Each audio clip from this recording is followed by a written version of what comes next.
The ordeal was not so dreadful after all. Dr. Trent was as gruff and abrupt as usual, but he did not tell her her ailment was imaginary. After he had listened to her symptoms and asked a few questions and made a quick examination, he sat for a moment looking at her quite intently. Valancy thought he looked as if he were sorry for her. She caught her breath for a moment. Was the trouble serious? Oh, it couldn't be, surely. It really hadn't bothered her much. Only lately it had got a little worse. Dr. Trent opened his mouth, but before he could speak, the telephone at his elbow rang sharply. He picked up the receiver. Valancy, watching him, saw his face change suddenly as he listened. "Hello, yes! Yes! What? Yes, yes! A brief interval. My God!" Dr. Trent dropped the receiver, dashed out of the room and upstairs without even a glance at Valancy. She heard him rushing madly about overhead, barking out a few remarks to somebody, presumably his housekeeper. Then he came tearing downstairs with a club bag in his hand, snatched his hat and coat from the rack, jerked open the street door, and rushed down the street in the direction of the station. Valancy sat alone in the little office, feeling more absolutely foolish than she had ever felt before in her life. Foolish and humiliated. So this was all that had come of her heroic determination to live up to John Foster and cast fear aside. Not only was she a failure as a relative and non-existent as a sweetheart or friend, but she was not even of any importance as a patient. Dr. Trent had forgotten her very presence in his excitement over whatever message had come by the telephone. She had gained nothing by ignoring Uncle James and flying in the face of family tradition. For a moment she was afraid she was going to cry. It was also ridiculous. Then she heard Dr. Trent's housekeeper coming down the stairs. Valancy rose and went to the office door. "The doctor forgot all about me," she said with a twisted smile. "Well, that's too bad," said Mrs. Patterson sympathetically. "But it wasn't much wonder, poor man. That was a telegram they phoned over from the port. His son has been terribly injured in an auto accident in Montreal. The doctor had just 10 minutes to catch the train. I don't know what he'll do if anything happens to Ned. He's just bound up in the boy. You'll have to come again, Miss Sterling. I hope it's nothing serious." "Oh no, nothing serious," agreed Valancy. She felt a little less humiliated. It was no wonder poor Dr. Trent had forgotten her at such a moment. Nevertheless, she felt very flat and discouraged as she went down the street. Valancy went home by the short cut of Lover's Lane. She did not often go through Lover's Lane, but it was getting near supper time, and it would never do to be late. Lover's Lane wound back of the village under great elms and maples and deserved its name. It was hard to go there at any time and not find some canoodling couple, or young girls in pairs, arms intertwined, earnestly talking over their little secrets. Valancy didn't know which made her feel more self-conscious and uncomfortable. This evening, she encountered both. She met Connie Hale and Kate Bailey, in new pink organdy dresses with flowers stuck coquettishly in their glossy, bare hair. Valancy had never had a pink dress or worn flowers in her hair. Then she passed a young couple she didn't know, dandering along, oblivious to everything but themselves. The young man's arm was around the girl's waist quite shamelessly. Valancy had never walked with a man's arm about her. She felt that she ought to be shocked. They might leave that sort of thing for the screening twilight, at least. But she wasn't shocked. In another flash of desperate, stark honesty, she owned to herself that she was merely envious. When she passed them, she felt quite sure they were laughing at her, pitying her. "There's that queer little old maid, Valancy Sterling. They say she never had a beau in her whole life." Valancy fairly ran to get out of Lover's Lane. Never had she felt so utterly colorless and skinny and insignificant. Just where Lover's Lane debouched on the street, an old car was parked. Valancy knew that car well, by sound at least, and everybody in Deerwood knew it. This was before the phrase Tin Lizzie had come into circulation, in Deerwood at least. But if it had been known, this car was the tinniest of Lizzies, though it was not a Ford but an old gray Slauson. Nothing more battered and disreputable could be imagined.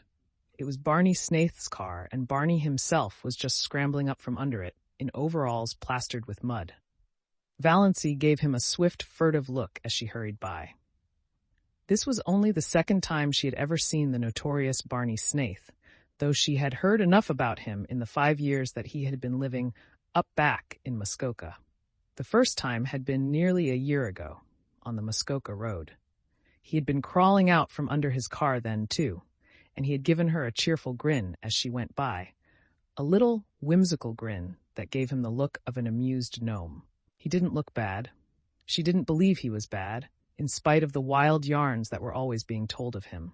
Of course, he went tearing in that terrible old gray Slauson through Deerwood at hours when all decent people were in bed, often with old, roaring Abel, who made the night hideous with his howls, both of them dead drunk, my dear.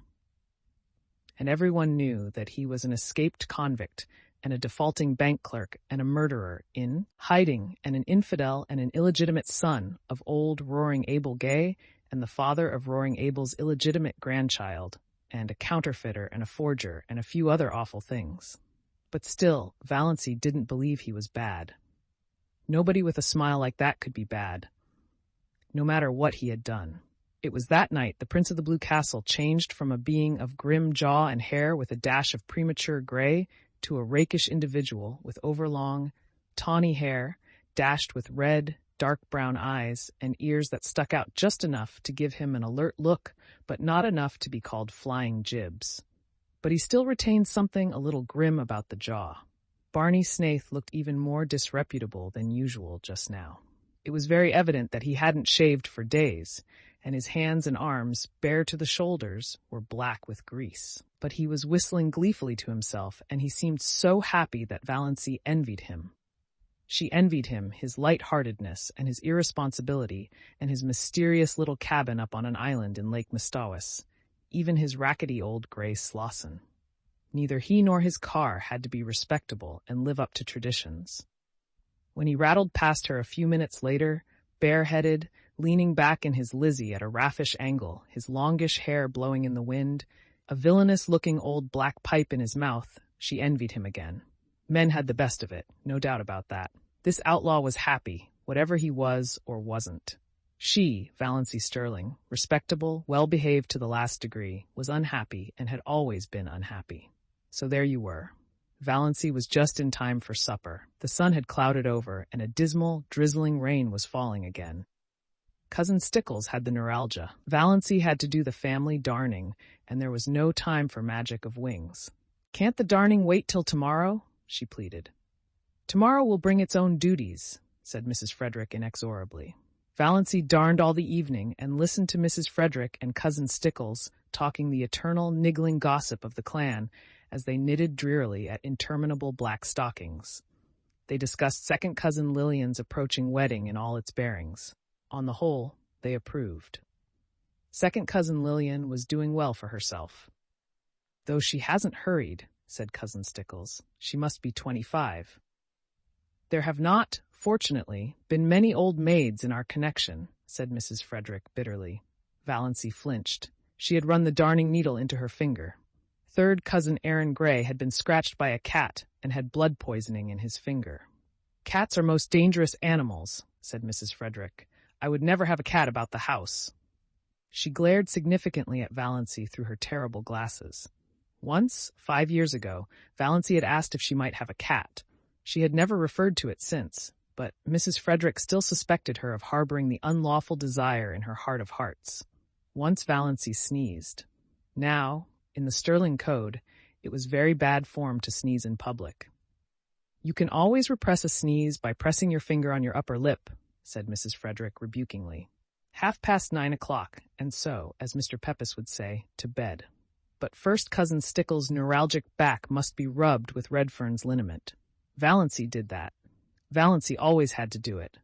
She hated the smell of Redfern's liniment. She hated the smug, beaming, portly, bewhiskered, bespectacled picture of Dr. Redfern on the bottle. Her fingers smelled of the horrible stuff after she got into bed, in spite of all the scrubbing she gave them. Valancy's day of destiny had come and gone. She ended it as she had begun it, in tears.